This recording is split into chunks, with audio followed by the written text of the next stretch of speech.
Hey, what's up guys, it's NBA Lou here, back with another video, and for today's video I'll be going over my Western Conference standings predictions. But remember, injuries, chemistry, and how tough the conference is plays a factor in the way that I made this list.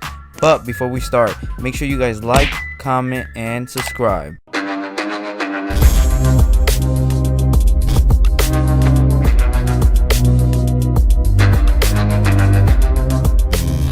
Number 8. The Portland Trailblazers. Now, considering that they were a number 6 seed last season, let's look at some of the reasons they fell to last place to me.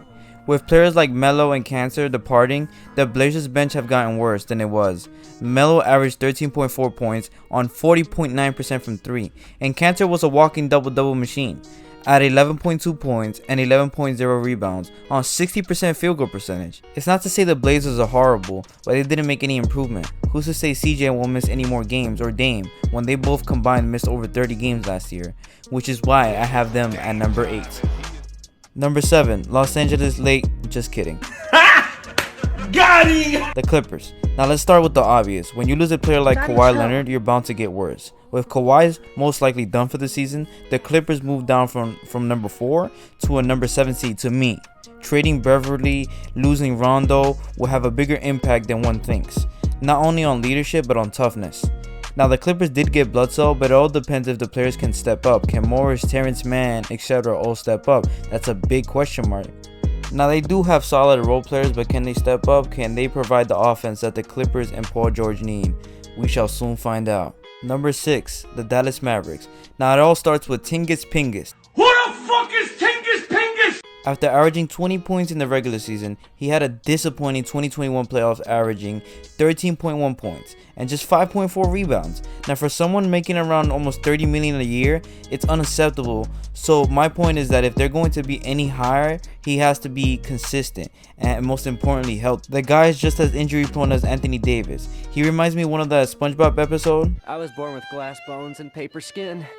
Every morning I break my legs. And every afternoon I break my arms. But in all seriousness, Porzingis came out publicly and he was frustrated with his role. Dallas's offense runs through Luka, but they need to run it through Porzingis as well. I don't think Porzingis is meant to only be a catch and shoot player.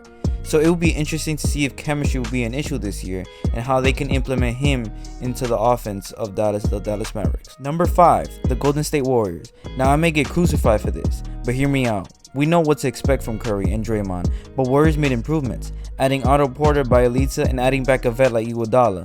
So not only are the Warriors wiser, but the fit is good, and with players like Kevon Looney coming back, look for a sharp turnaround in the Warriors' future. You thought I forgot? The shooter, Game 6 Clay, Jackie Moon.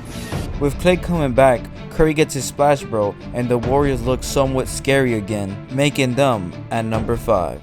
Number 4, the Los Angeles Lakers. We can start with their big 3, with Westbrook not being a great shooter in the past and LeBron getting injured 2 out of the last 3 seasons with the Lakers, and of course Anthony Davis, who hasn't been fully healthy in years. They don't make the top 3 seed in my opinion. I mean, Lakers have the talent, but can they remain healthy? Will Westbrook be able to knock down threes consistently? A lot of questions, but the chemistry is there.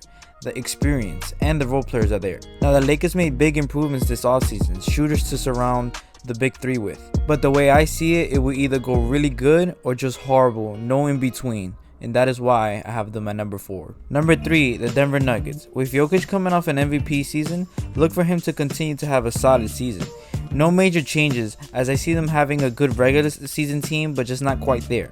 Yes, they lost Paul Millsap, but they also added Jeff Green. And with Jamal Murray potentially coming back later on next year, I can see them staying put in this spot, if not better. Number 2, the Utah Jazz. Now they all have a solid team, great shooters, 6th man of the year, but one thing I'm not sold on is Rudy Gobert. Gobert was exposed in the playoffs, not being able to cover the threes, and teams will exploit that, costing the Jazz some games in my opinion. And despite them being a great team, I think they need another superstar to do something great. Mitchell's a great player, but won't be able to carry the team on his own. Nonetheless, this team remains a top 3 team in the West. Number 1, the Phoenix Suns. Now I wouldn't have said this last year, but the Suns have improved vastly. They've got shooters in Bridges, Johnson, and a solid bench with Payne. Toughness in Crowder and Booker, size with Ayton, and leadership with CP3. Honestly, I see them making a push to the number 1 seed. I'm sure that finals loss stung, and they will come back hungrier and better. My only concern is that CP3 is 36 years old. Can he keep up this level of play? Can he remain healthy? Because if he could, the Suns are in great position to be number 1. Thank you guys so much for watching. I really do appreciate the support. If you could just do me a favor of just sharing it with your friends, it would genuinely make my day. Also, feel free to leave a comment down below, and peace.